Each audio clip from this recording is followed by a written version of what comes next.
Ladies and gents and ladies, welcome back to the channel. Welcome back to another long form video. And this one's a little bit of an interesting topic because I think it's a topic that not many people really know for me to talk about. But here I am, here on the channel, talking about the 2026 awards season for film. So, over the years, I haven't really been like super kept up with the Oscars. It's never really been like my huge type of thing. But over the last couple of years, I've gotten more and more into the season, and last year was when I really started getting into it for the first time. You know, I was predicting a lot going into the Oscars on what I thought was going to win, and it was a great night because my favorite films would win that night. It was fun. It was a lot of fun. But we are here now today to talk about the new season, the awards season. I am recording this on Tuesday, January 20th. I'm going to have this video uploaded tomorrow, which is Wednesday, January 21st. And the Oscar nominations are being announced Thursday morning on Thursday, January 22nd. So here I am, recording this video and doing a predictions on all the awards for 2026 for the Oscars season. I mean, I've been watching seasons pretty much all month, but I figured it'd be kind of boring for someone to my very first awards video to be freaking Critics' Choice Awards reaction. Like, nobody gives a crap about the Critics' Choice. So here we are talking about the big boy, which is the Oscars. This season has been building up to this point, so today I'm going to give my predictions on what I think is going to be nominated in every single category, and wins that I would personally really like to see myself and come up this Thursday at the ceremony. So today I'm going to be talking about what I think is going to be nominated at the Oscars this week, and who I would like to see be nominated, who I would like to see be recognized, and what I think is going to get recognized. Before we get into this video, also, I am not operating on a script at all. I'm literally just babbling on, so please excuse any, like, you know, just stumbles or whatever that are in the video. I try to cut as much out in the editing process, but sometimes I talk too much, and it just, yeah, my conversation gets lost. So, ignore any stumbles. I'm babbling on. I just decided to hit record. I have my laptop here pulled up. You can notice the light. I have my laptop pulled here, which have my predictions on it, and also the app that I use, Awards Expert, is the app that I've been using to calculate my predictions for the season. And so I have all my predictions up right here for what I think is going to get nominated. So without further ado, ladies and gentlemen, let us get into the 2026 Best Picture. I don't know why I started with Best Picture. I'm being honest, there's like multiple categories. Let's get to the 2026 Oscar nomination predictions. Alright, so here's how we're going to be doing this. I actually have power rankings that I'm going to put on top of the screen. This is me talking to myself in editing stage, putting the numbers up here. For every single, pretty much my power ranking ranked from 1 to 5 in most cases, 1 to 10 with picture, stuff like that, like what I think is going to win as well. So, without further ado, let's start with the first category, and we're actually going to start off with Best Picture. Yes, we're just going to do it. We're going to do it number 10, and we're going to do our Best Picture 10, and what I think is going to be the 10 nominated films for this week. Also, I have a lot of people watch my channel that don't keep up with award seasons, so if you watch these types of videos often, sorry, I'm going to be repeating myself quite a lot because I got to get to my people. My parents might watch these videos, and they have no idea what any of these films are besides like maybe 2 of them. So I got to be smart, you know, I got to dumb it down for them. So, just a fair warning. Alright, let's start. So, yep, we're going to go from 1 to 10. Again, should be up here by now. And we're going to start with my number 1. And I don't think I really have to explain much my number 1. My number 1, I have One Battle After Another. Do I really need to explain that one? I don't think I do. Yeah, it's been the most critically acclaimed film all year. It's been the most awarded film all year. Paul Thomas Anderson has won director and screenplay at both Critics' Choice and Golden Globes we've had so far. It hasn't lost momentum at all. It's winning. This is PTA's year. He's finally getting the big one. This is it. I mean, I don't have, there's really nothing else I could say that could really downplay the film. It's going to do huge at Oscars, and I think as of right now, it's going to win picture. Second place pick, though, I'm going to go Sinners for second place. Some people might not put in number 2 because it hasn't won picture that much, especially compared to the number 3 pick. But Sinners is what I like to call the Oppenheimer of this year because filmmaking-wise, it is easily the most acclaimed film of the year when it comes to the proper filmmaking of the movie and the proper filmmaking aspects used with the aspect ratios, of course, shooting with IMAX cameras. It's this year's Oppenheimer. Sinners has been huge all year. It's actually my favorite film of 2025. It's what I hope to win Best Picture, but I am, of course, not mad about one battle after another either. That's actually my second favorite film of the year, so I'm not mad about that either. But yeah, it's definitely going to be Sinners in second place. I think Sinners is definitely up there, and it's going to get so many nominations, you guys. It's going to have so many this week, and I think on Thursday, people are going to be really surprised the amount of nominations Sinners gets. So that is currently right now my number 2. All right, my number 3, I have Hamnet. Hamnet's number 3 for me. Actually, I just saw this film yesterday, funny enough. I finally saw it. I've been trying for months, and I finally saw it yesterday. Really liked it. It was a really good film. Really depressing, but a really, really well done film. Really done, well done story is what I'm trying to say here. Hamnet is the one that's been winning more picture awards, which is why I think people would normally put it in number 2. Because Hamnet won Best Picture Drama at the Golden Globes. It upset, because I predicted Sinners to win that award, but it went to Hamnet instead. And let's be honest, guys, I know the nominations aren't out yet and the ceremony's still over a month away, but it's 100% winning the BAFTAs. 100%. It's not even close to this point. Dude, they literally give the nominee every year the winner of the BAFTA Best Picture. Again, common stumble I mentioned earlier. The BAFTA Best Picture winner is always a European film. European. It's always the European film. Like last year, for example, you know what won Best Picture of the BAFTAs last year? Freaking Conclave. And you want to look at what Conclave did at the Oscars? Freaking nothing. It only won Best Adapted Screenplay, and that's it. That's the only category that movie really had a chance at all. It wasn't going to win anything. Hamnet is without a doubt winning the BAFTAs. There's nothing telling me that it's not going to otherwise. So Hamnet won Golden Globes drama, right? It won the BAFTA Best Picture. One is in past tense. I don't know why I said that. It's going to win the BAFTAs. So it's definitely going to be nominated for Best Picture for sure. It's a lock at this point, and I have it in my number 3 spot because I really do think this movie is going to expertly perform at the Academy Awards. It's also going to get a lot of technical nominations as well. So Hamnet is my number 3 pick. All right, my number 4, I have Sentimental Value. One of my absolute favorite films of the year. I really like that movie a lot. Out of all the international films this year, Sentimental Value has been like the big main player, and it's been doing really well. I mean, it's getting in all the awards categories, the acting categories I meant that like it needed to get in. Besides SAG, I don't know why they hate foreign stuff. I mean, I completely missed SAG, but that's really it. That's the only one that's really missed. Besides that, it's gone at the Globes. Stellan Skarsgård won BAFTAs, but won a Golden Globes. I'm confusing my crap up.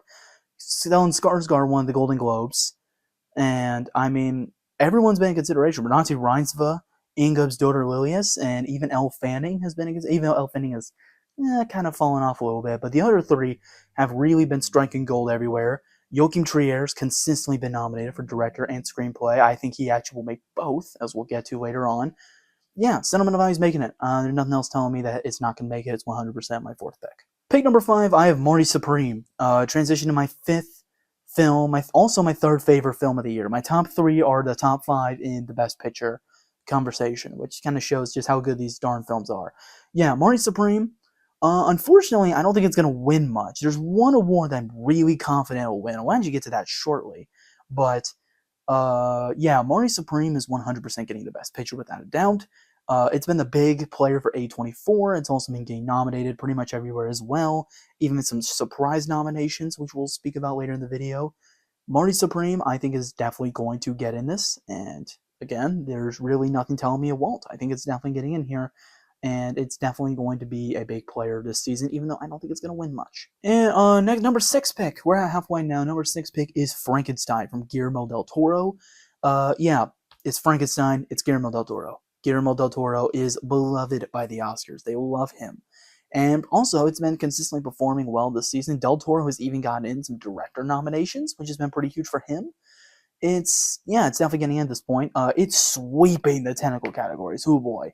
But we get to those technical categories towards the end of the video. You guys are going to be tired and sick of Frankenstein popping up everywhere. It's going to be everywhere. It's demolishing the technical categories.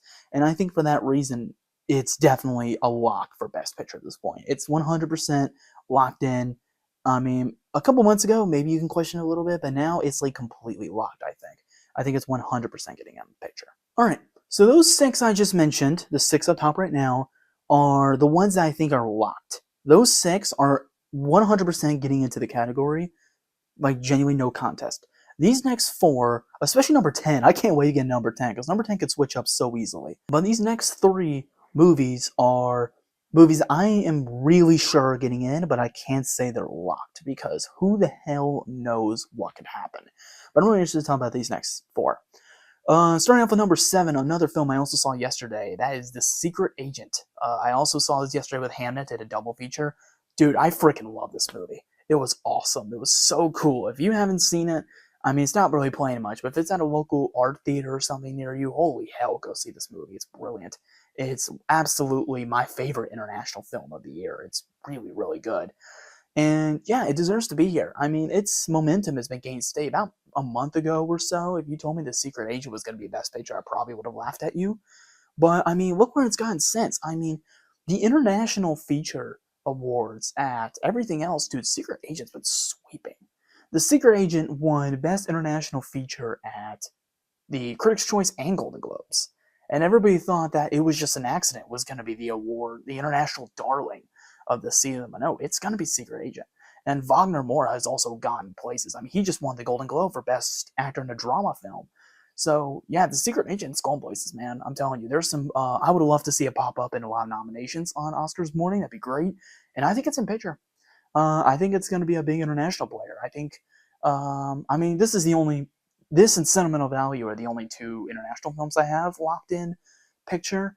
And yeah, Secret Agent's going places. I have it number 7, and I'm not moving it. It's staying there. I'm confident this is popping up Best Picture on nominations this morning. Number 8, I have Bugonia, Yorgos Lanthimos, another film that's been slowly gaining momentum over time, ever since I started really paying attention to the season, which was like at about like September or so. Bugonia was just kind of there. It wasn't really gaining much. But man, lately, I think about 2 weeks ago was when I finally was like, okay, Bugonia is in the 10. And I think it's in the 10. Bugonia has been superb elsewhere. I want to say, I don't remember which ceremony it was, but there was one ceremony. I want to say it was the BAFTAs on the long list that came out. And Bugonia performed so well. And I think, and my mind could be wrong on this one, I'll autocorrect in the editing if I'm wrong on this, but I think the DGA, Yorgos Lanthimos was nominated. Out of like the 5 or 6 picks that the DGA had, Yorgos Lanthimos made it, which is huge because he hasn't made like anything. Bugonia has not even close in the conversation director, but Yorgos made it. And I mean, more stuff's made. Emma Stone, we'll talk about her later. I think she's a lot best actress. Jesse Plemons is gaining more momentum too. Even the technical categories, it's getting in screenplay. Bugonia's in. I think it's about time we say Bugonia is in. It's not as strong as Poor Things, the last effort from Yorgos, but for me, I definitely think it's going places, and I think it's 100% in this category. So I gotta say, Bugonia is my number 8. All right, my number 9 pick is going to be Train Dreams, a film that has kind of just been floating around. The big thing is that I see it as this year's version of Sing Sing, which is very funny because they are both made by the same people. But Sing Sing, for comparison, again, for people who don't watch the award season normally, Sing Sing was like a big contender. You know, it was going into the season, and it was just going to be big. Everybody loved it. Everybody said it was amazing. It was going to be a huge film. And then it got like 2 nominations at the end. Didn't make picture. It got adapted screenplay, I believe, and Coleman Domingo got Best Actor, and that was it. It got nothing else. So, Train Dreams, now, I mean, first off, I have it in picture, which means it's going to be bigger than Sing Sing. It's going to be bigger, but I say that it's going to be the Sing Sing route because I think it's only getting like 2 nominations, maybe 3. I mean, yeah, actually 3. I have it down for 3 nominations, maybe 4 if we get a surprise with Joel Edgerton. Besides that, yeah, the big part about Train Dreams is that everybody's been like coming to bat for it. Like, this is a film where everybody's been like, dude, this film's legit. Everyone has said it's actually like spectacular. So for that reason, I have Train Dreams at number 9. And I think the momentum is going in, and I just don't think it dies out. I'd be shocked if this was gone. Just because of how hard people are writing for this movie and how hard people are going for it. I'm honestly, this is in, I think. I think this movie is in for Train Dreams. Personally, I'm gonna be real. I was not a fan of this movie. I watched it a bit ago and I didn't like it. It wasn't for me. I was not a fan of it. I might rewatch it leading up to the season, leading up to the Oscar ceremony. But yeah, I don't know. That film just wasn't for me personally. But yeah, Train Dreams. My number 9 candidate definitely gets in. All right, this is where stuff gets complicated. My number 10 pick. So my number 10. This is a little harder to predict because it could be anything. It could swap out for like 3 or 4 films. The film bros on like Twitter are going to get really mad at me for this one, but I'm telling you, F1's making it.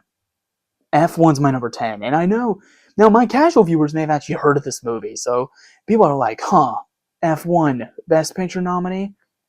Let's dive into it a little bit. F1's going to dominate technical categories. Simple as that.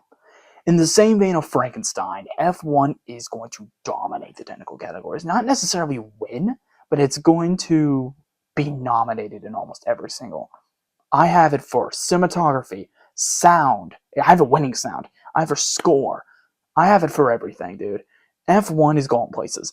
And I think it is the technical darling of the year. And also, it's a dad movie. And dad movies normally do well. We got Ford vs. Ferrari in 2019 that did exceptionally well. We had Top Gun Maverick a couple years ago, also by Joseph Kosinski, that also performed super well as well. It got into picture. I mean, frankly, Top Gun did also get adapted screenplay, but F1, I don't have it for adapted screenplay, by the way. I think F1 is going to do extremely well, and I think the technical awards are going to be enough. I have it for a win at the Oscars, and I'm going to be honest, not many of these films are going to get a win.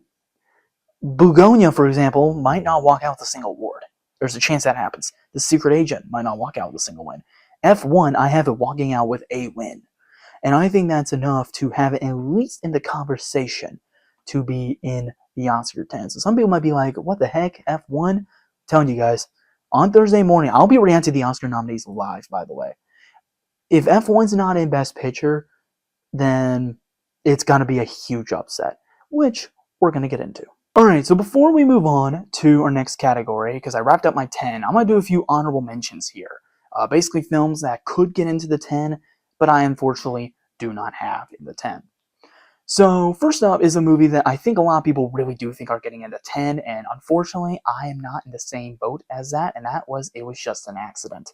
I mentioned it earlier when I was talking about The Secret Agent, and saying that It Was Just an Accident was thought to have been the international darling of the season, when Secret Agent kind of has been. And yeah, I mean, it's been like that the whole season. It Was Just an Accident everybody thought was going to like sweep. I mean, I remember I predicted it for Critics' Choice and Globes. I predicted it for both of those for international feature, and they both lost to, guess what? The Secret Agent. The Secret Agent won both of those. And that's when at this point I'm just like, okay, do we finally start talking about removing It Was Just an Accident? It Was Just an Accident. A lot going against it. He's not against it, going for it. The narrative for Jafar Panahi has been immense.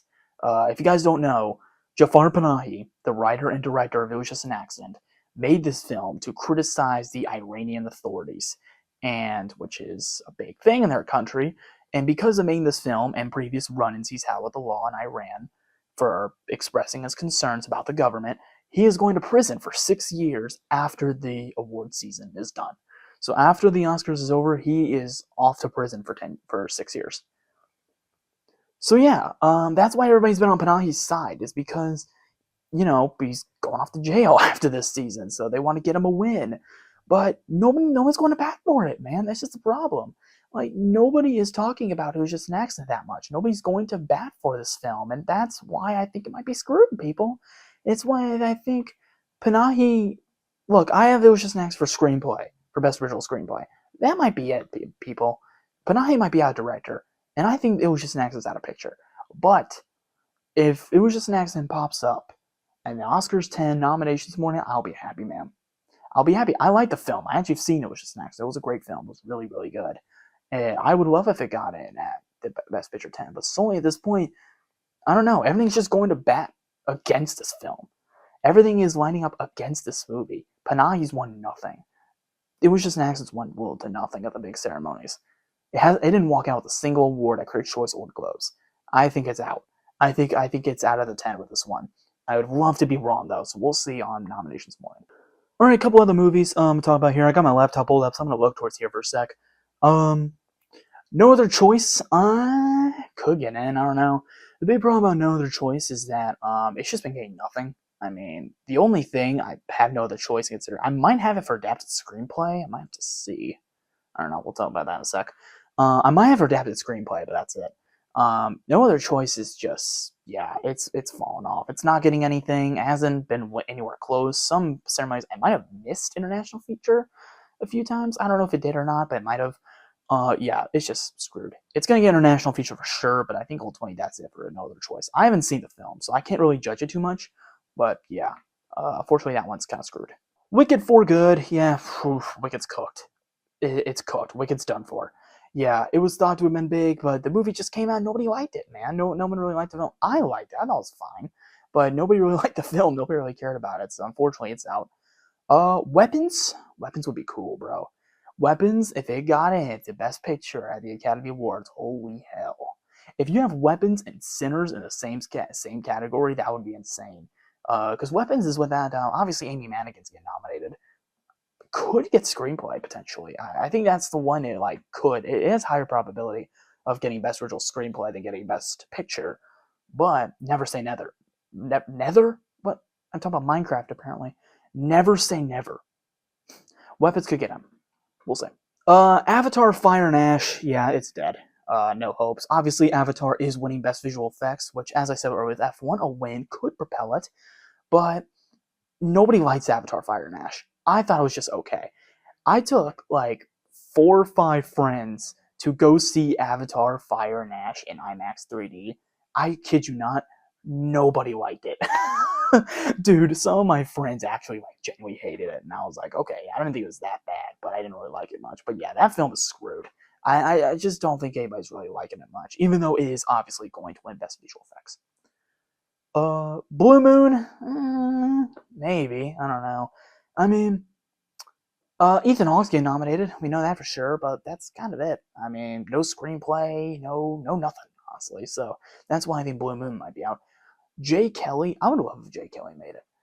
Jay Kelly was great. It was actually one of my favorites of the year. I really liked that movie. A lot of people didn't, but I thought it was really good. I'm a big Noah Baumbach guy, so I really liked that movie. But Jay Kelly, yeah, it's just gone. It hasn't been really winning anything, so I think unfortunately it's time for it to go. Sorry Baby is great. I love that movie. That'd be a great nomination. Ava Victor in screenplay or even actress, maybe. You know, if we could be a little smart about that, that'd be great. Testament of Ann Lee, found dead in the Bronx. Okay, that's all I'll talk about. That's a lot, so we'll move on. There might be some other contender. All right, let's talk about director next. We got 5 Best Director nominees. Let's talk about them. Let's get into them right now. So, 1 through 5 up top. So yeah, we got 5 this time. We're going to 5. So, my number 1, Paul Thomas Anderson for One Battle After Another. Again, don't need to say anything. That movie, it's clear he's winning. This is his year. It's happening. Number 2, I have Ryan Coogler for Sinners. Again, most critically acclaimed film of the year. The filmmaking techniques, and also Ryan Coogler is familiar with the Oscars. Black Panther got Best Picture, which is something I still don't understand. It got nominated for that, so it didn't win, which I don't understand still, which is kind of weird.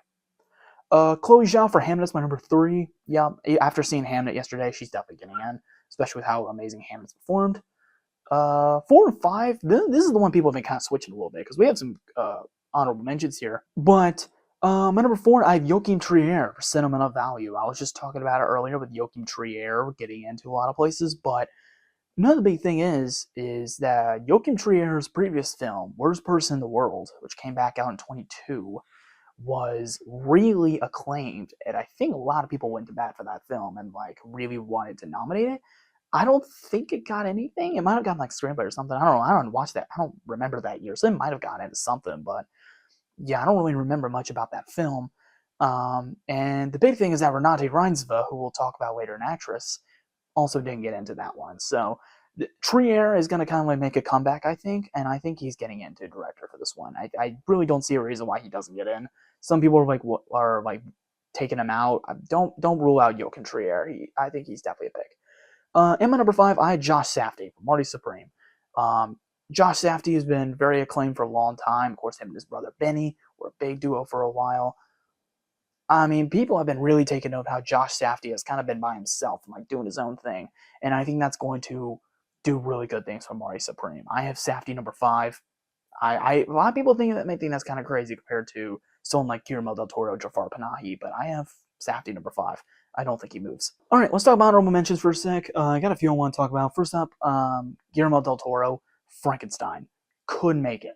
There's a chance. I mean, there is a really good chance that man makes it. But I don't know, man. I've been like, here's the thing, right?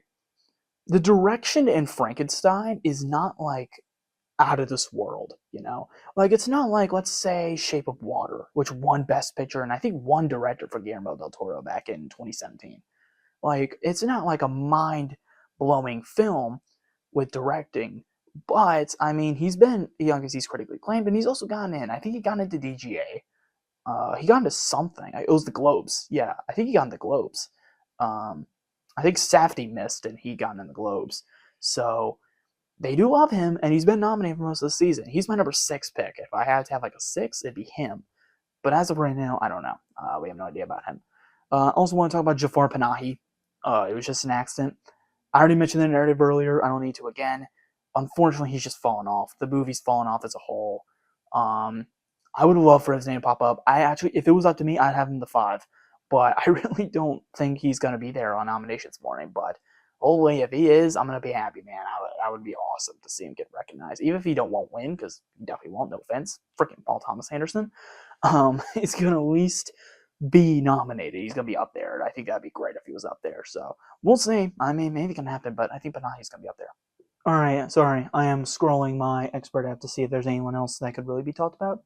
Oh, dude. All right, I'm not going to spend too much time on this guy, but the last one I want to talk about. If Oscar nominations morning, Kleber Mendoza Filho pops up for The Secret Agent, dude, I'll be the happiest man on freaking earth, man. I'd be so happy that he needs to be there. I'd have him the 5. Like, honestly, I would have him and Panahi in the 5. I know that's not going to happen, but I would have him in the 5, bro. That film was extraordinary. I'm going to bat The Secret Agent so hard. It's so good, man. It's probably because I just saw it yesterday. So, like, it's kind of, like, fresh in my mind because I literally just saw the film. But, dude, it was great. And everything was done in that film. So, Kleber Mendoza Filho, if he got in there, that'd be freaking spectacular. All right, we're going to move on from director. All right, let's get into the acting categories, baby. So we got 4 acting categories. Let's start off with Best Actress. So this has been an insane lineup. And I'm going to be honest, the 5 that I have are locks I've had for a long time. Sorry, I'll keep talking.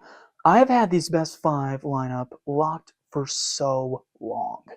And I really don't think a whole lot of these really move. I don't think there's going to be any surprises. I'll talk about potential surprises, but I don't think there's going to be any. So let's speed on through 5. Number 1, Jessie Buckley for Hamnet. Don't need to talk about it. I don't need to explain why she's up there. She's winning. It's obvious. She's won Critics' Choice. She's won Golden Globes. She's won everything. And she's going to win the BAFTA. I know that. Everybody's performance. I think she should win. Her performance is amazing. Again, I just saw it yesterday, so that's probably why it's so fresh in my mind. She's extraordinary in Hamnet. This is easily, without a doubt, a win she should have. This is it. This is her year. She's winning. No competition. All right, number 2, I have Rose Byrne. If I Had Legs, I'd Kick You is my number 2. I thought the film was fine. I didn't really care about it too much. It was a good film, but it wasn't like something I'm gonna go bad for. But Rose Byrne has also been critically acclaimed. She was like back in October, November. She was kind of like, would she get in? Would she be in the 5? Now she's like number 2. So clearly she's gone up. Yeah, she's won so many of like the lower tier critic awards, and she won the Globe for musical or comedy. So I do think that she is at least in the conversation. She's number 2. Quite frankly, I think there's like a really big gap. There's like 1 and then 2. Like, it's a big gap because Buckley's got us in the bag. But I do think if someone were to be any competition to Buckley, it'd be Rose Byrne. And also because Rose Byrne's very respected. She's been in the industry for so long. I think she's put that down number 2 if there had to be number 2. Number 3 is someone I mentioned earlier, Renate Reinsve, Sentimental Value. Again, not really any reason that she should be out. A lot of people are counting her out though, and I'm just like, I don't get why people are counting Renate Reinsve out. She's great in the movie, and she's always been kind of talked about the whole season. Like I think back when I was like first starting awards season coverage, people were thinking that she was going to win it. Yeah, she's great in sentimental value. She's amazing in that movie, and she's been recognized by a lot of other award ceremonies too. And also, I was talking about worst person in the world earlier. She didn't make Best Actress that year, even though she was like really considered and acclaimed for it. She didn't get it, so this could be the redemption year for that, and she can finally get some much needed recognition for her performance in sentimental value, which I like because she's great now. Number 4, Chase Infinity, one battle after another. I wasn't sure because this is Chase Infinity's first movie, so I actually wasn't sure if I would put her in this in number 4, but yeah, I have her in number 4. She's, yeah, for sure going to be in this category. She's been, talked about a lot throughout film. She's been making most of everywhere. One Battle is going to be a very awarded film. In every category, actually, I have at least one person from One Battle in the acting categories. Chase Infinity is in. I think she's in. I'm pretty sure she's in this one. And number 5, I have Emma Stone for Begonia. Emma Stone has been really acclaimed for performance. So obviously, her partnership with Yorgos Lanthimos has been a great combo. Won her Best Actress in 2023 for Poor Things. So I think now with Begonia, and with I believe the 4th collaboration between Emma Stone and Yorgos Lanthimos, it's only been getting better. The Academy loves them too. I mean, Yorgos, as I mentioned, got nominated the frickin' DGAs, and I didn't even mention him in director. He could be a candidate, but I don't see it right now. But Emma Stone is at least gonna make the 5. She's my 5th pick. She's gonna make it, I think, for sure. Especially since how much of a veteran Emma Stone is, how much she's been nominated the awards. I think this is without a doubt a win for hers, and not a win as that she's winning, a win that she's making the nominations. She's my number 5 pick. I have her number 5. All right, I'm gonna talk about a few surprises, even though I don't think there's gonna be any surprises. Amanda Seyfried for Testament of Anne Lee. That film is freaking dead, man. I mentioned it earlier. It's dead. It's, first off, I haven't even seen it because it hasn't even released anywhere near me. It's been dead when it comes to release. I can't believe that film just got shafted like that. It's really annoying. But yeah, that film has just been completely on the down low. It's screwed. Cynthia Erivo for Wicked for Good is also kind of dead at this point. She's been missing a lot. I think a lot of people had her making the 5 at one point, but yeah, she's not making it anymore.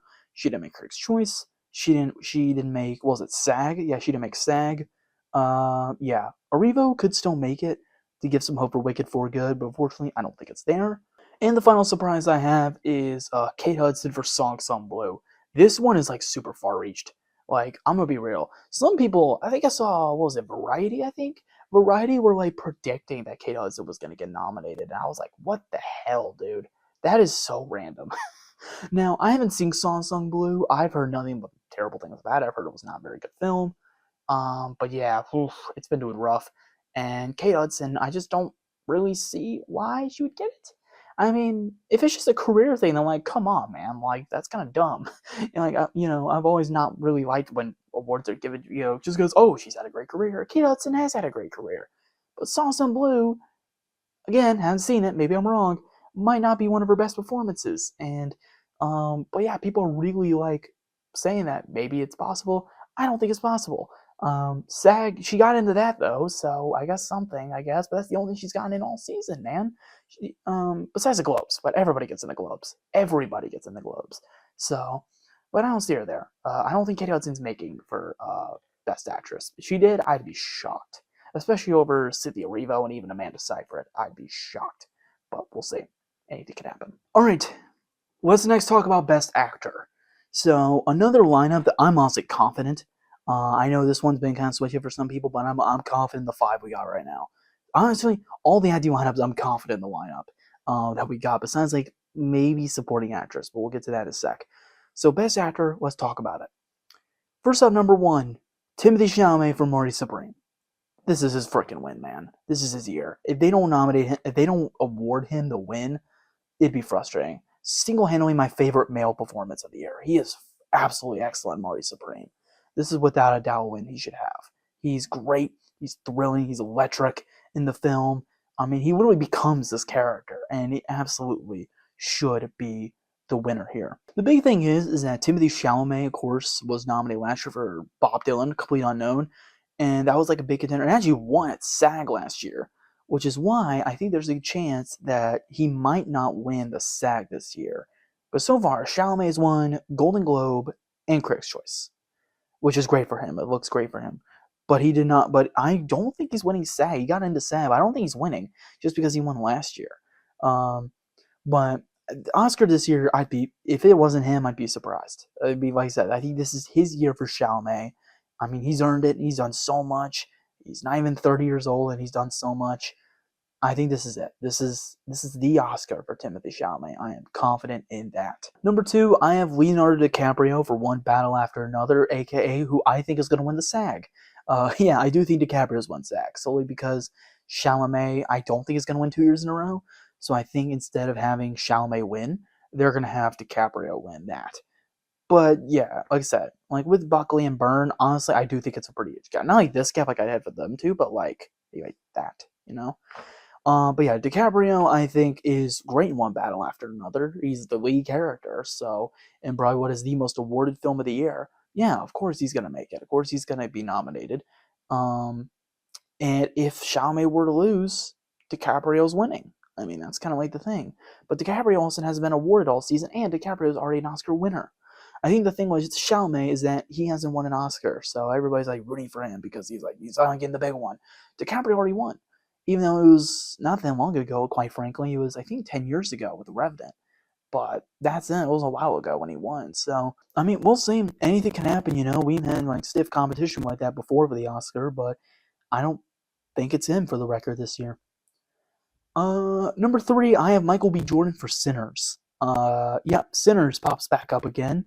Here with Best Actor. Yeah, Michael B. Jordan, again, some people are writing him off. I'm surprised why people are writing him off. Michael B. Jordan has a dual performance, and for record, is a excellent dual performance. He's getting in, for sure. I don't see why he wouldn't. It's Sinners, heavily acclaimed film. Michael B. Jordan's the lead. That's it. He's getting in because of that alone. But he's kind of switching back and forth between my number 4th pick, Wagner Moura for The Secret Agent. Wagner Moura, and the reason why Wagner Moura has been competing with Michael B. Jordan is because Wagner won Golden Globe. The Golden Globe single-handedly is what got Wagner in my predictions. Because, I've had Wagner, kind of in, but, before the Globes, I wasn't sure if he was, fully in it. But then he won the Globe. I was like, okay, if he wins the Golden Globe here, he's in. Simple. If he wins the Globe, he's in. And he's in. He won. He won the Globe. He beat Michael B. Jordan and got the Globe. So I think for that alone, Wagner Moura is number 4. Could be number 3. He could switch. I don't know what's going to look like as of now. But I think Wagner Moura is definitely at least going to be the 5. That's the least. Because we're talking about what we're going to see on Thursday. And I think Wagner Moura is at least going to be there on Thursday. And number 5, I have Ethan Hawke for Blue Moon. Not as confident on this one, solely because Blue Moon it's a one and done film. Kind of like, say, If I Legs I Kick You for Rose Byrne. I mean, that film, If I Legs I Kick You, is not getting anywhere else. It's only got Rose Byrne, and that's it. But Rose Byrne is that good in the film, and for Blue Moon, Ethan Hawke is not that good. I actually don't know. I haven't even seen the film. I don't know why I'm talking about this. I'm actually, funny enough, right after I record this video, I'm going to go watch Blue Moon for the first time. Right after this. So, maybe things will change after I see the film. But, also just doesn't have Ethan Hawke just hasn't been a big contender. You know, he's gotten in a lot of places, but he hasn't, won crap. You could say the same for, Michael B. Jordan. But, at least people are talking about Michael B. Jordan because Sinners is, very much of a claim to film. Blue Moon is a one-and-done film. And by that I mean Blue Moon is only getting Ethan Hawke nominated. That's it. Nothing else. I have it for nothing else. So, ultimately, that's the big reason why I think Ethan Hawke is kind of lower for me. Some people would have him a lot lower, but I have number 5. I am possibly teetering out for the honorable mentions here. Speaking of which, let's get into them. So, couple to talk about here. First off, I have Jesse Plemons for Begonia, who I would put in. Jesse Plemons is exceptional in Bugonia. He's great, dude. I didn't love Bugonia so much. Like, I didn't love the film like a lot of people did, but dude, Jesse Plemons is great. He's so good in that film, and he's the best performance in it. It'd be a travesty if he didn't make it. Like, honestly, like, I can't talk about Blue Moon because I haven't seen it, but I mean, we'll see. But honestly, I put Plemons in over Hawk right now if it was up to me. Jesse Plemons is really good in that film, and it would be such an Inspire nomination if he was able to get in for that category. Jesse Plemons, he's good in that film. He's good. Let's see, Joel Edgerton for Train Dreams. This is what we were talking about earlier with the Sing Sing effect, where Coleman Domingo only got into Best Actor, and that was like one of 2 nominations Sing Sing got. This is where we're at with Train Dreams. I said I have for 3, maybe 4, and the reason I said maybe 4 is because Joel Edgerton might get in. I don't know though. I mean, I feel like not much has already backed up Joel Edgerton. I think Edgerton did get in Critics' Choice though. Was it Critics' Choice? I think it was Critics' Choice. I think it was Critics' Choice where Edgerton did get in, and it was like he beat out who was that? Look at the lineup. Did he beat Ethan Hawke? It might have been Ethan Hawke. He might have beat Ethan Hawke for the lineup. So, Edgerton has gained a little bit, and also Train Dreams, like I said, has been getting more and more steam. It's been getting more and more popular of a film, but I just don't really know if he's there yet. I mean, first off, I have Plemons above him. Like, if it's not going to be Hawke, it's going to be Plemons. I don't think there's really a world where Edgerton gets in over Plemons. I don't think. Keyword, I don't think. Because my opinion might not matter and might age like crap after Thursday. I mean, if Joel Edgerton gets in and not Jesse Plemons, but I just don't see Edgerton make it that far. I mean, Critics' Choice, like I said, that was a wonder for him to get in that. But I mean, I don't know. After that, I'm not sure really where we could say about Joel Edgerton. But right now, he's kind of teetering. I mean, if he got in, would be awesome. I did like him in that film, even though I didn't like the movie too much. I thought he was good. So we'll see. That's one I'd hope for to win. George Clooney, unfortunately, found dead. That's going to have to go in the found dead in the Bronx category. And Lee Byung-hun, no other choice. Again, no other choice is just not doing anything. It's unfortunately just kind of dead. I don't really know what to say.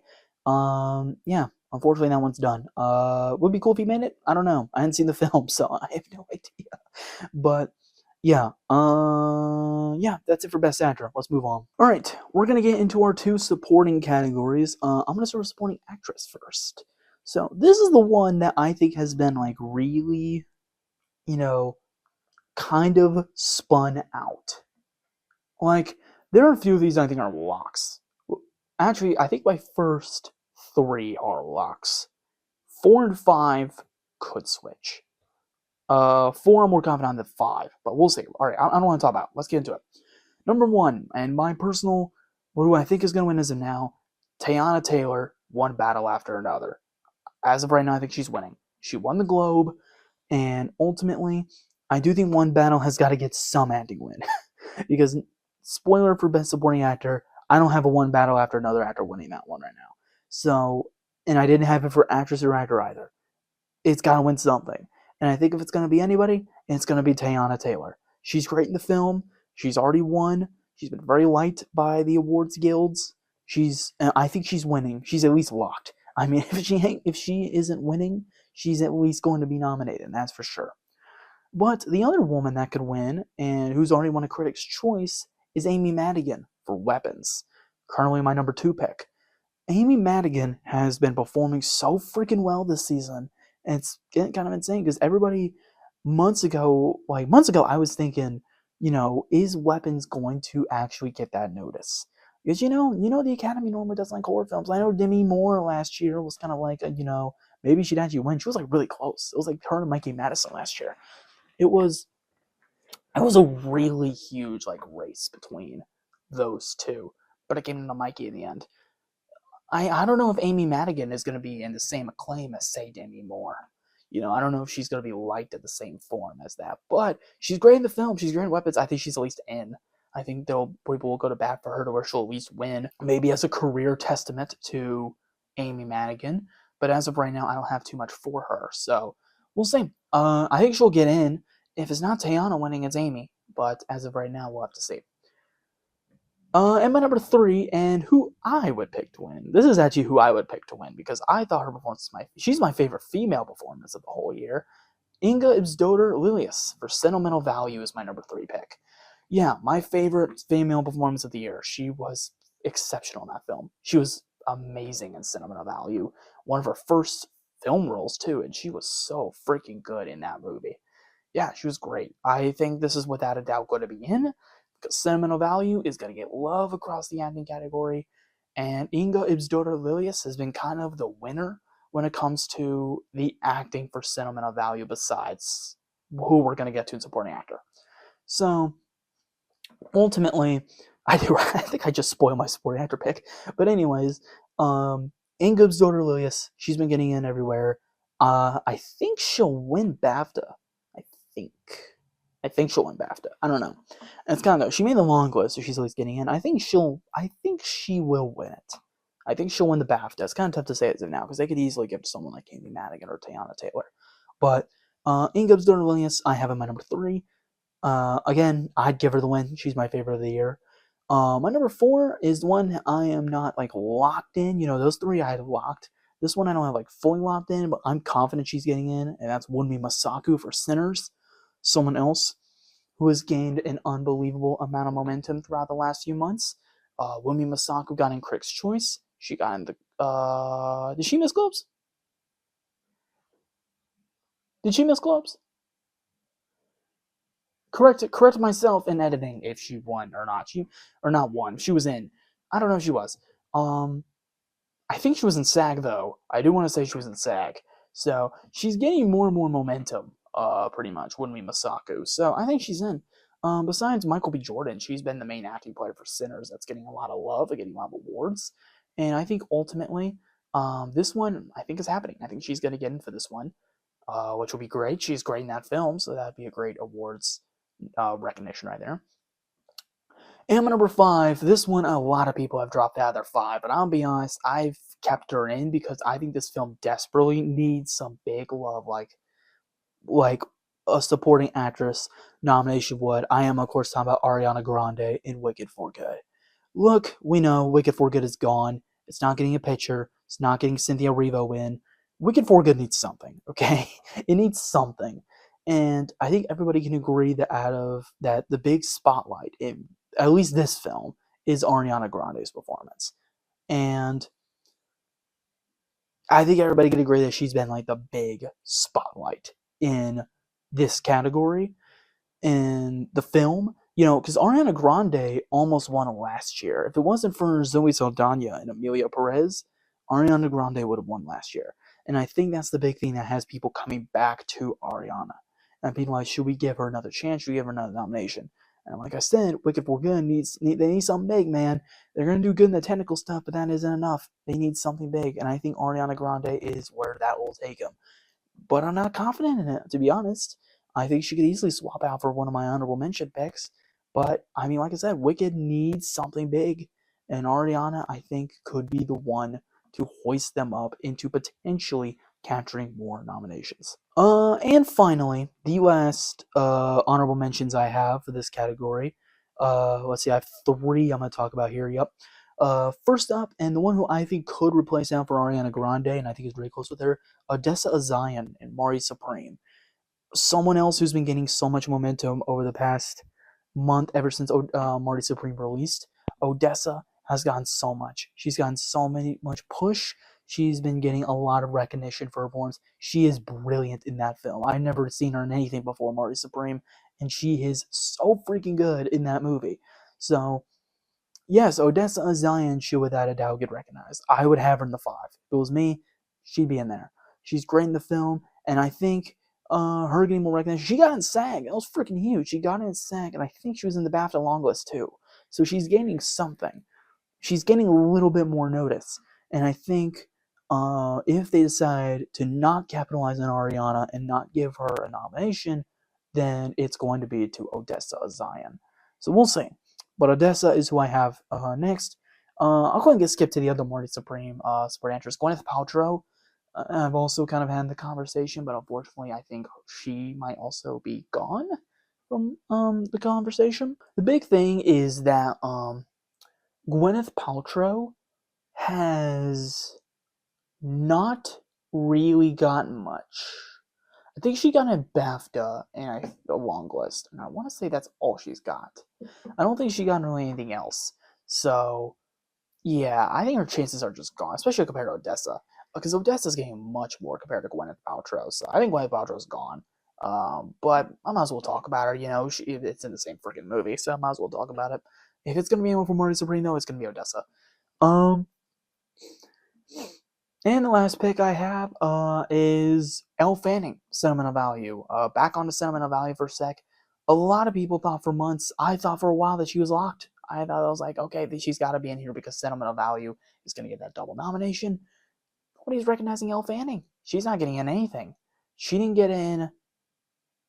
Did she get in Critics' Choice? She might have gotten in Critics' Choice. I think she did. I don't know. She got into something. She got into something. But she missed SAG. She missed BAFTA. That was the thing that was big, because the BAFTAs are the ones that are going to go for the BAFTA Sentimental Value, because it's a European film. And they did for Inga. Inga made it, but not Elle Fanning. And that is where things start to really close in on Elle Fanning. Her chances are just dwindling and dwindling away. At first, I kind of thought that she was going to get in because she didn't get in last year for Complete Unknown. Monica Barbaro did, not Elle Fanning. But I was like, this is going to be her year. But yeah, she's just not showing up anywhere. And I think for that reason, she's out. I think we can say that she's gone at this point. Could be some miracle where the Academy loves Sentimental Value and puts her in. But especially over someone like Odessa Zion, who is also in the competition, and you got to steamroll through potentially Ariana Grande. I don't think it's looking good for Elle Fanning. I don't think she's making it at all. But yeah, might as well talk about her, but unfortunately, I don't know if her chances are really that high. Alright, to the final supporting, not just supporting, but acting category in general, we have supporting actor. These 5, I'm really sure that we have our locks here. This is what I'm the most sure about. If we get a surprise here, I'd be surprised. It would be actually a big surprise that if we get a 5 here. So let's get to it. Number 1 right now, I have Stellan Skarsgård for Sentimental Value, who I think is going to win. Judging because Sentimental Value has been getting acclaimed a lot across the acting board, I think Stellan is on top, and I think he's going to win. He's got an insane narrative. He's worked for decades, hasn't won an Oscar yet. I think this is his year. I mean, he's already won. He won the Golden Globe this season, so I think ultimately his chances are still very high. I'm sure he's going to win the BAFTA, albeit maybe a little bit of competition for some of the other European nominees, which we'll get to. But yeah, Skarsgård has been consistently doing well for this movie. He's great in the film. I think he's winning. I think this is going to be his year, and I think this is going to be the one win Sentimental Value ends up getting this award season. Number 2, I'm just going to talk about 2 and 3 at the same time because they're both from the same movie. My number 2 is Benicio del Toro, and my number 3 is Sean Penn from One Battle After Another. I have Benicio over Sean because Benicio has been winning more. He's been winning more at the lower tier Critics Awards I was talking about earlier. But yeah, One Battle After Another I think is getting a double nomination here. I think it's going to get both of them nominated here. Honestly, if it were up to me, I'd give the award to Sean Penn. He's freaking hilarious in One Battle After Another. He's great in that film. I thought he was honestly kind of spectacular in that film. Benicio's great too, though. He has some damn great scenes in there as well. They're both great. But I think ultimately, and the big thing why neither of them have really been winning at the big ones is because of the fact that nobody can decide who's the better one of the two. I'll get into it right now. At the Critics' Choice, out of all people, freaking Jacob Elordi won. Out of all people at the Critics' Choice, Jacob Elordi won. And so I think Jacob Elordi winning, and the reason why he won is because the Critics' Choice voters were split between Benicio and Sean, and so that opened the door for Jacob to come in and just suddenly win the award. It was such a surprise. But yeah, Benicio and Sean, I think, are both neck and neck. I'd put Sean over, but I think a lot more people could put Benicio over. Either way, I still think they both lose to Stellan, but I think they're both at least in consideration. And speaking of Jacob Elordi, we'll talk about for number 4. Jacob Elordi from Frankenstein's my number 4 pick.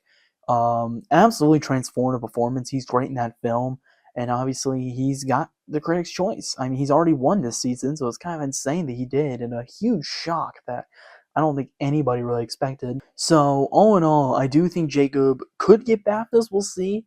But in the end, I think he is going to. He's at least making the nominations. We know that he already won this season, so it's not a big thing if he doesn't win because he at least walked out with something. He won something this award season with it, which I think is ultimately really good for him. And my number 5, and my last one, I have Paul Mescal for Hamnet. He's my number 5 right now.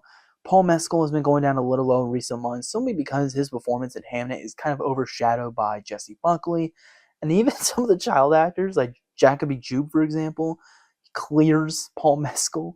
But Paul Mescal's still great in the film. I think he's great. I really liked him in the film a lot more than I thought I would.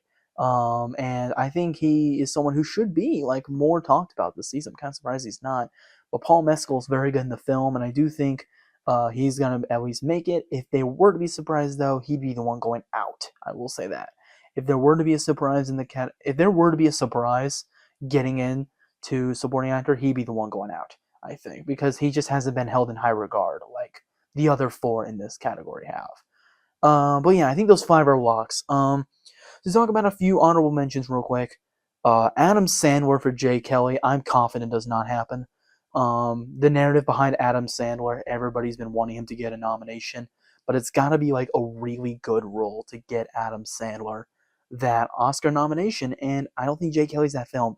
I don't think Jay Kelly is going to be necessarily the one to really escalate him. And even though I liked Jay Kelly a lot, Adam Sandler was nowhere near his best performance in that movie. He was far better in movies like Uncut Gems and Punch Drunk Love. He's far better in those movies. Honestly, like there's just no reason for him to get in for Jay Kelly. If he does, and that's the one nomination that he ends up getting for Jay Kelly of all movies instead of like Uncut Gems, it was pretty massive when he got snubbed for Uncut Gems. It'd be surprising that Sandler would get in for such a category. So I have Adam Sandler kind of on the outside, but I don't think he's getting in the end. And I'll talk about these 2 points at the same time because also from the same movie. Delroy Lindo as well as Miles Caton from Sinners could be possible here, especially if Sinners is more favored with the acting nominations. Miles Caton, I'd freaking love if he got in there. That would be such an inspired nomination to get into Best Supporting Actor. He's great in Sinners. He's so freaking good in Sinners.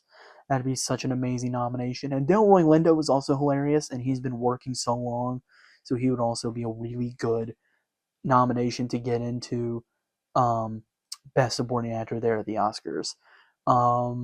Yeah, that's kind of it. I'm gonna be real. I think those are the only 3 that like maybe could get in, but Best Supporting Actor seems pretty locked down. I think this is the most locked down of the 5. You notice I just kind of sped run through a lot of that. I didn't really have a whole lot to say compared to the other 3 categories. So I think in the end it's going to be Skarsgård, Del Toro, Penn, Elordi, Mescal. That's the 5.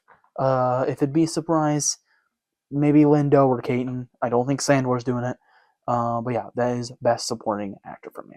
All right, screenplay. Let's talk about our 2 screenplay categories. I'm not going to elaborate too much on these ones because I don't have too much to say about the actual script. But let's get into it right now. So, original screenplay. Let's start with that. My current pick, number 1 to win original screenplay, is Sinners for Ryan Coogler. I mean, purely so the fact that Ryan Coogler can actually win something, I'd be surprised if he didn't win something to the Oscars. Like Sinners, I think just because of how genuinely how acclaimed it is, it's gotta win something, dude. It's gotta win like a really big award that is made for that movie, and I think original screenplay is the best chances for it. Like every other category, Best Picture and Best Director, I both have one battle after another taken it, but one battle is in Adapted. So, which means that paves the way for Sinners to potentially score big in original screenplay. And I think it's going to win that. I don't think there's really a whole lot else that could beat it besides like my 2 and 3 picks, which we'll get to in a sec. But I have Ryan Coogler. I have him winning for Best Original Screenplay. I would love for him to get up on that stage and make a speech that night. That'd be amazing if he got on stage and had an Oscar speech that night. But my number two, I'm gonna go with Sentimental Value from Joachim Trier and I forgot what the other guy's name is. Sorry about that. We'll load it up in a sec. But um, yeah, Sentimental Value is all in all, like I said. I mean, the big thing about it is the script as well. The screenplay is really good in Sentimental Value, and I think it's something else to make up for Joachim Trier continuing that narrative. I think there is a chance he wins. I mean, I think they might go for the more like niche, more well thought out script as opposed to Sinners, which I'm not saying is a bad script, but obviously it's got a lot of horror ties, and you know, the Academy voters might not favor that as much as, say, something like Sentimental Value, which I think is a film that lines much more up their alley. So all in all, I'm gonna say Sentimental Value for number two, and my number three, I'm gonna say Marty Supreme from Josh Safdie and Ronald Bronstein. I think that's gonna be a competition for sure. Marty Supreme has one of the best scripts all year. Personally, I think that's such a good script, amazing dialogue and line delivery. Yeah, I think not Sentimental Value, Marty Supreme is something that's definitely going to be talked about for sure when it comes to original screenplay. I would love to see it's going to get nominated. I'm willing to bet, and I think that'd be an insanely good nomination to be up there that night. All right, number four. I have Kleber Mendoza Field for Secret Agent. I might be favoring Secret Agent too much here by putting that at number four and not like number five, but I'm telling you, man, Secret Agent is gonna perform better than I think people will think it will. It's been really popular. It's been a big film. It's been winning international everywhere else. And I think the screenplay is possible. I think we will get a screenplay nomination for The Secret Agent. And I think it's going to be very nice to see that up there amongst some of the bigger films like Sinners, Sentimental Value. Yeah, it's gonna be a bigger film, and I can't wait to see it. I think it's gonna be up there. I can't wait to see it up there. For the record, I should probably clarify that's where I think it'll go. God, that'd be such a good nomination. I'm really hoping that happens. And number five, lastly, I am putting him in somewhere, and that is Jafar Panahi. It Was Just an Accident is my number five. Yes, I do think he gets in somewhere. I don't think he's just going to go through this whole ceremony not getting something. And the one thing I think that he's getting in is original screenplay. I think it's happening. I think it's without a doubt going to be Panahi there because he's got to get a nomination, and it's going to be this one. But the Academy may not like It Was Just an Accident at all. Like, I don't have Panahi getting in. I don't have a getting picture. Would they also ditch screenplay? Because they could. There's a chance they could. I don't know. There's a lot of. I'm looking here right now. There are some options that could really possibly get up there.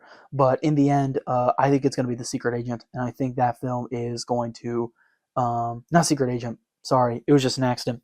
I think It Was Just an Accident gets up there for the narrative for Panahi, and I think he'll at least get nominated for something, even though I don't think there's a chance he wins at this point. But it'll be awesome to see him up there. I hope he gets called out on nominations morning. That'd be awesome. I'd love to see him up there, acknowledged in some form. Honorable mentions, I have only two that I want to talk about, ones that potentially can get up there. The first up is Ava Victor for Sorry Baby with that screenplay. As I mentioned, I saw that film last week.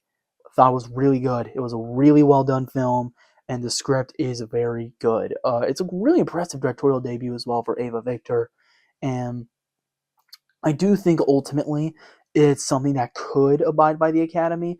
The big thing that why it was up there is because at the Golden Globes, Julia Roberts gave Ava Victor like a huge shout out and told people that, hey, you got to see this film.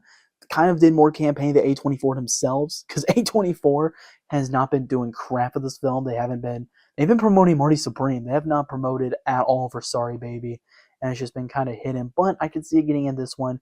It's realistically this one more than Best Actress. I didn't even acknowledge Ava Victor to talk about Best Actress earlier, because ultimately I just don't think there's really a chance that happens at all. But ultimately, I do think she could get in for that, if not Panahi. And then I have Weapons as well for Zach Cregger. Holy crap, that'd be such a cool nomination. Seeing Weapons getting acknowledged on something like that would be awesome, man. It would be so cool if we get on that nominations morning and Zach Cregger is up there for Weapons. I mean, that'd be nice for the horror genre. Again, I was talking about a picture earlier how, like him and Sinners in the next same category would be so cool. It'd be like breakthrough for the horror genre. So, Yeah, weapons. I'm gonna say it's at least a surprise. I don't know. I can't really say if it'll be in there yet, but all in all, I'm gonna bet for it. I'm gonna say it's a surprise pick for me. All right, next we're gonna get into best adapted screenplay. So we have 5 nominees here. I'm gonna talk about them right now. So let's do it. So first time, number one, Paul Thomas Anderson, One Battle After Another. Again, don't need to talk about. We can move on already. Number two, I have Chloe Zhao and Maggie O'Farrell for Hamnet. It's the second place candidate. If it's not going to be PTA Some the Frick How, it's gonna be Chloe Zhao for Hamnet. So that'll be it if it's not PTA. Those two are like the top two. Like those are the top two. Everything else from here is kind of just in and out pretty much. At number three, I actually have Train Dreams. Clint Bentley and Greg Huidar.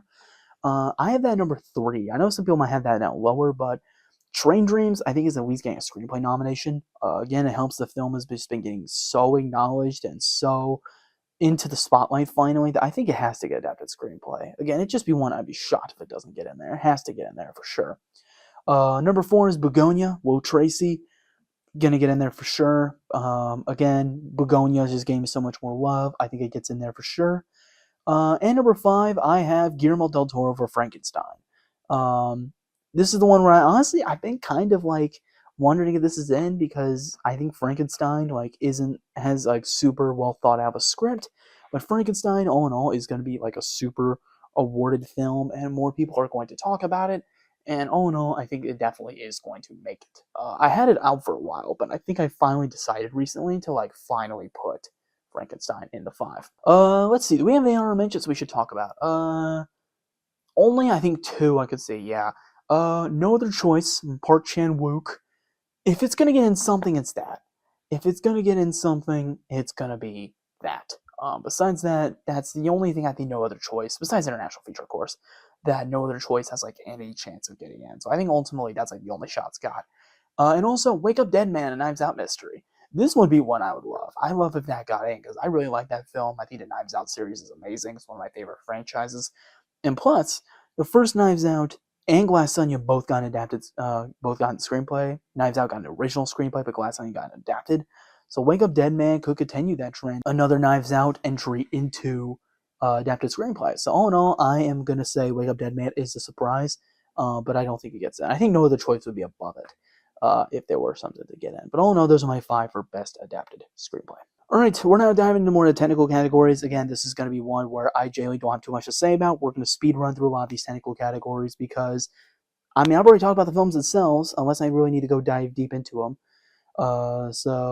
Yeah, cinematography. By the way, I'm not going to run through any more honorable mentions going forward. Those were the only ones that I were going to do honorable mentions. Going forward, we're just going to do the 5 and move on, purely just because I don't really have else to say. So let's talk about the 5. All right, starting off, best cinematography. My number 1 is Sinners right now. Sinners, I have number 1. Some people might have One Battle After Another, but I have Sinners. I think Sinners ultimately is a beautiful looking film. It's more beautiful looking. I think the production is very well acclaimed. So all in all, I have that at number 1. But I do have One Battle After Another, number 2. Ultimately, the camera work in One Battle After Another is amazing. Particularly the car chase scene at the end where they're going up and down the hill. That scene was goosebumps, man. It was awesome. It was such a cool scene. And yeah, I do think it's definitely going to be a contender for that. But number 3 pick, I'm saying do not mess with this film because this actually won. It won a Critics' Choice, I believe. I don't know if it won a Globes, but it did win a... Wait, no, Globes doesn't even talk about technical categories. I don't think they do. Number 3, I have Train Dreams. Train Dreams, yeah, this movie has been exceptionally doing well at the bunch of award ceremonies. And ultimately, it won Critics' Choice, as I said. I don't remember if there was a cinematography category at the Globes. I don't remember. I don't think there was. If there was, Train Dreams might have won that. But yeah, Train Dreams, it's been getting high with the cinematography, man. That's the one category I think that legitimately has a chance to win here. And it helps that it's a beautiful looking film. So I think Train Dreams is for sure going to be a big candidate, at least for cinematography. Number 4, I have Frankenstein. Frankenstein, number 4. Beautiful looking movie, man. I think everything with the look of it is going to sweep. Yeah, Frankenstein, absolutely going to be my number 4 pick. And my number 5, this one's going to be a sleeper, but my number 5 is F1. Purely because of the racing scenes and just how well they're shot. Again, people are going to go to bat for F1, and in the technical categories, F1 is sweeping. It's going to do so well in the technical categories that I think F1 is without a doubt going to make it into cinematography. I have a number 5. All right, best editing's next. My current pick to win that is One Battle After Another. Here's the thing, right? Real quick, editing is like really difficult for me to talk about because when I watch a movie, editing is not something I really notice unless it's like really good. Like unless the editing is like great, I don't normally notice it. So this is a really hard category for me to predict. So I'm kind of just gonna say the nominees. I'm not gonna give too much backstory of why I think they're gonna win. It's just I just kind of put them there to be honest. I just think like this is all about my gut feeling, all about my predictions. So this is purely just what I think is gonna win. Yeah, number 1's One Battle After Another. Number 2, I have Marty Supreme. Screams best editing film and also has some really good edited sequences. Number 3 is F1. Actually won at Critics' Choice. It won best editing at Critics' Choice. So just saying, don't discount F1. Number 4, I have Sinners. And number 5, I have Begonia. Those only to Film 5 just feel like best editing nominees to me. So that's what I got for there. All right, production design. All right, for production design, costume design, and makeup, the top 3 is the exact same. Order might be different, but it's going to be the exact same 3 films because they're just going to dominate these 3 categories. And they are my number 1 for we're going to do production design first. Number 1, Frankenstein. Number 2, Sinners. Number 3, Wicked for Good. Those 3 are going to dominate. Like for the next 2 categories, assuming makeup and hairstyling's coming up here. Yeah, those 3 are gonna dominate these 3. I mean, right now I have Frankenstein winning. I think Frankenstein's gonna win all these actually. Frankenstein is the better looking film, and I think it's gonna dominate all that. But yeah, those 3 are like the 3 big dominators. But if I had to throw in the other 2 and what I think is gonna do it, first off, Hamnet. Hamnet has some really, really cool sets, and I think ultimately that's going to be recognized, especially that theater set. When I saw the film yesterday, I was like, holy crap, how the heck did they do that? That was amazing. And number 5, I have Marty Supreme. Threw Marty Supreme in there because it's from legendary production designer Jack Fisk, who has done some great work in the industry, and I think he's going to get recognized for his work for Marty Supreme. All right, costume design, same 3. Frankenstein, Wicked for Good, Sinners. I have in that order for costume design. My number 4, I have Hamnet. Yet again, Hamnet's in here, just because of the period. In fact, it's a period piece, and that it's like a really, back in old England or whatever it's set in. I'm sorry, I didn't pay attention to Hamnet that much. But yeah, I think it's gonna get in there. And my 5th one, this one's gonna be a bit of a surprise because some people might think like Marty Supreme or even One Battle, but I have Hedda here. This is a new film. Hedda has not been acknowledged at all today, but yeah, Hedda. I think Hedda makes it. I think this is going to be a kind of an out there nominee because these categories, sometimes there's one movie that just completely blows it out of the water. Like one movie that just shocks and gets in with costumes and stuff. And this film, I think it's Hedda. I have not seen Hedda, so I can't acknowledge what really the film is about and how they look. But Hedda is another. I think it's a period piece. I think it's early 1900s or something like that. Again, don't quote me. I haven't seen the film, but yeah. I mean, I remember seeing all the photos from it and all the the dresses and stuff. I think there was some fancy party for the film, and yeah, I think ultimately it's gonna be the sleeper pick. I know some people would like to say some other film, but Hedda is my sleeper pick. For costume design, and I think it's going to be, without a doubt, make the 5. But it could easily be swapped for something like Marty Supreme or One Battle After Another. I think that definitely is likely to happen. Okay, makeup and hairstyling is next. Good. All right, let's talk about that. Frankenstein, Wicked for Good, Sinners. Again, those are the 30. Those are in for sure. Number 4, I have The Smashing Machine. This is the first time that's got in. Purely that's in there because of the transformation of The Rock. Purely just because he transforms into the role of Mark Kerr, and I think that's definitely going to acknowledge. And also, I'd be shocked if this film doesn't walk away with some nomination, just because it's from another Safdie brother. It's from Benny Safdie, by the way, the other Safdie brother to Josh Safdie, Marty Supreme. Um, I think the Smashing Machine's got to walk away with something, and I think it's going to be makeup and hairstyling like easily, just because of The Rock's transformation and also just everyone else in general. But it's purely for The Rock, let's be honest. And my number 5, another sleeper pick for this one, but I have The Ugly Stepsister. I've never seen this film. I've just been looking at some stuff in it because I was making my predictions a while ago. And The Ugly Stepsister is a horror film. I think it is I think it's a European horror film. I think it's a foreign film. That's set. I believe it's about one of the stepsisters of Cinderella. I think. I think it's like a retelling of that movie. I could be hella wrong, but I think that's exactly how that movie goes. Anyway, if it is a retelling of Cinderella, just in a horror perspective, then yeah, that's why it gets in. Because I mean, they literally have everyone dressed up in like Cinderella-like outfits. I'm assuming that's what the movie's about. By the way, I could be so wrong. If I'm wrong, don't worry, I'll have editing correction telling me that's not what it's about at all. But I think, and also just because it's a horror film, horror films could very well get into this. Weapons is also very likely for this too, by the way. I don't have it for the 5, but I think it could very well likely get in for this too. So, Ugly Stepsister number 5. That's my makeup and hairstyling category. All right, visual effects. So this one's a runaway winner. I'm just gonna say the winner easily. Avatar: Fire and Ash, without a doubt. This is easily going to be the winner. I don't think anybody is disputing that. It's the best looking film of the year, one of the best of the decade. Yeah. I know I didn't think much of the film itself. It's without a doubt winning this. My number 2, I have F1. F1, I think, again, F1's going to do really good in the technical categories. I think this is the one it gets in. It would be the winner if they somehow did not give it to Avatar, but they're giving it to Avatar. Let's be honest here. Number 3, I have Superman.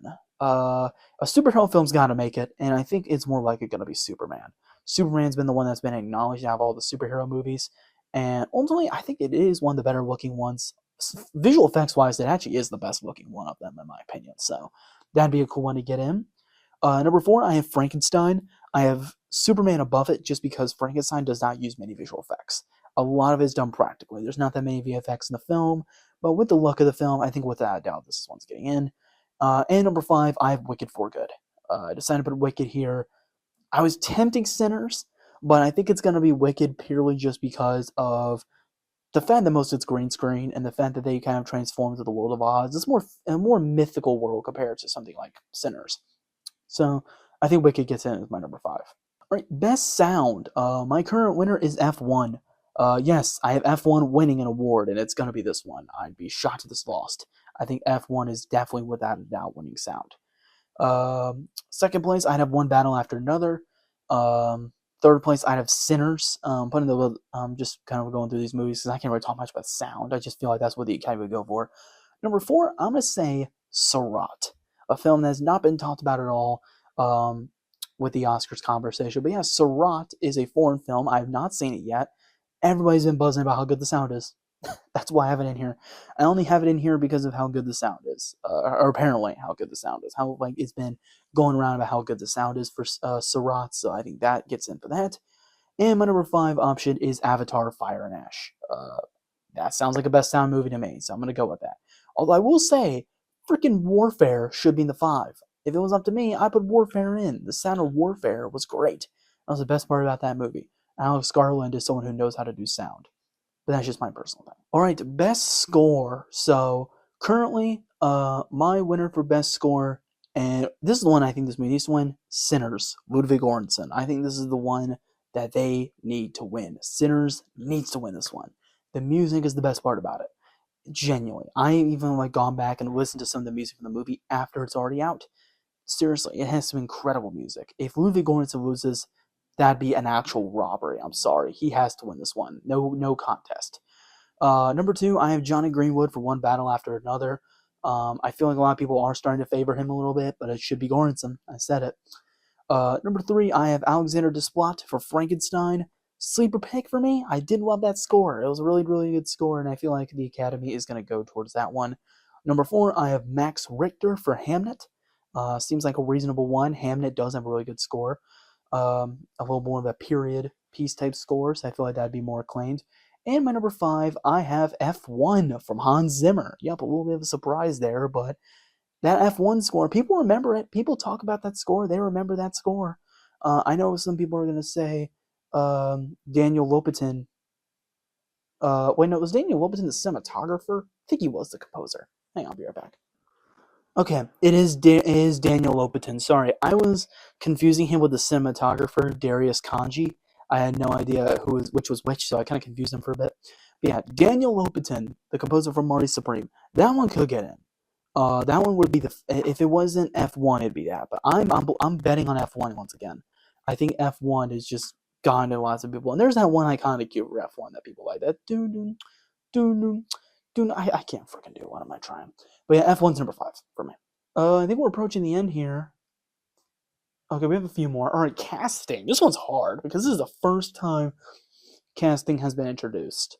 We're gonna go through them. My current pick to win this one is Sinners, purely because Sinners has been sweeping all season that category. I think that's like the only reason why I really have that winning. It's been in one critic's choice, I believe, for casting. So I think it's definitely going to get in for that one and win.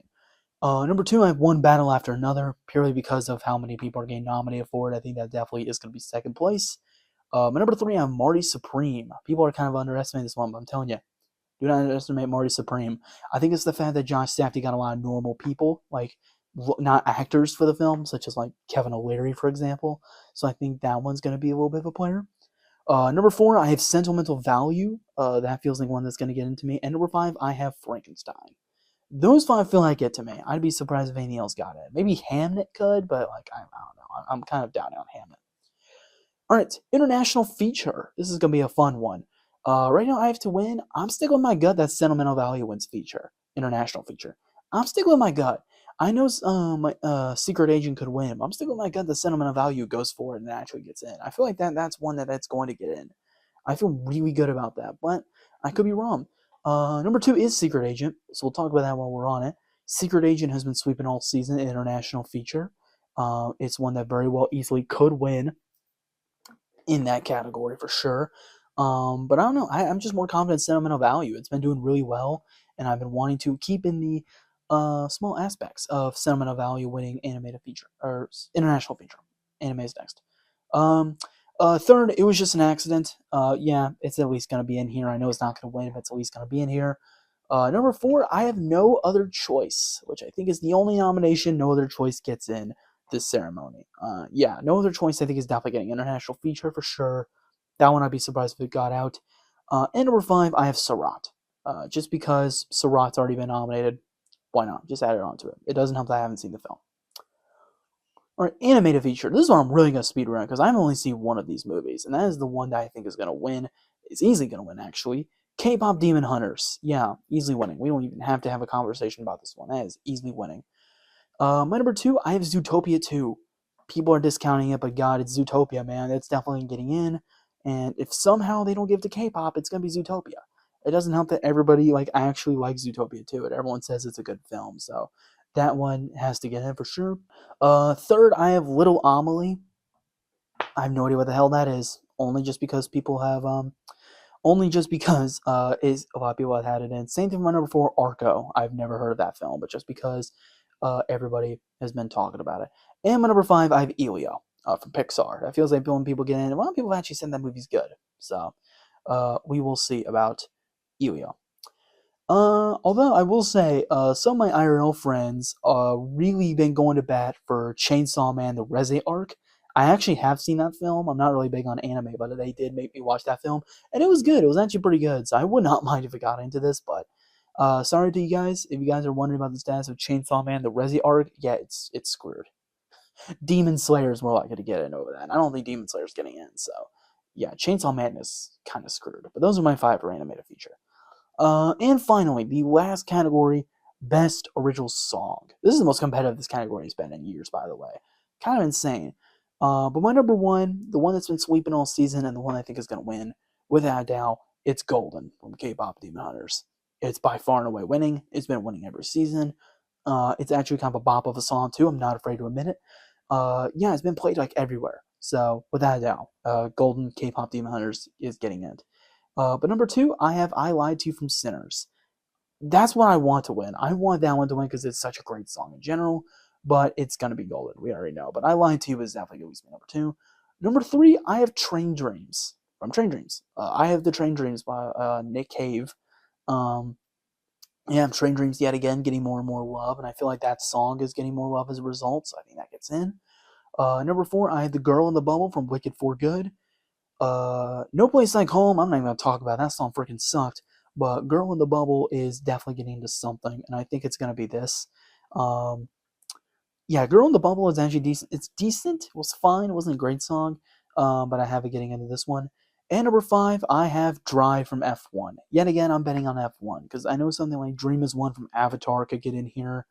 Freaking Diane Warren could possibly make. If she does, then she has to be paying off the Oscars.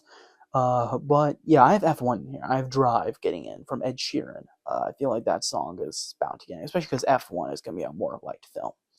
So those are my 5 for Best Original Song, and that's it. That's it. Those are the Oscar nominations. Those are my 5. I have my predictions set. Those are my 5. This has been a long video already, so I think it's time we finally end it. Thank you guys for joining me on this journey of reacting to all of the Oscar nominated films. It's been fun. I love doing this. I love talking about award stuff. And this Thursday, I'll be coming to you guys with a live reaction of the Oscar nominated films. It's going to be exciting. I can't wait. I'm excited to see what gets in and what gets out. And we'll be talking about more about this on Thursday. So without further ado, thank you guys for watching this video, and I will see you guys in the next video.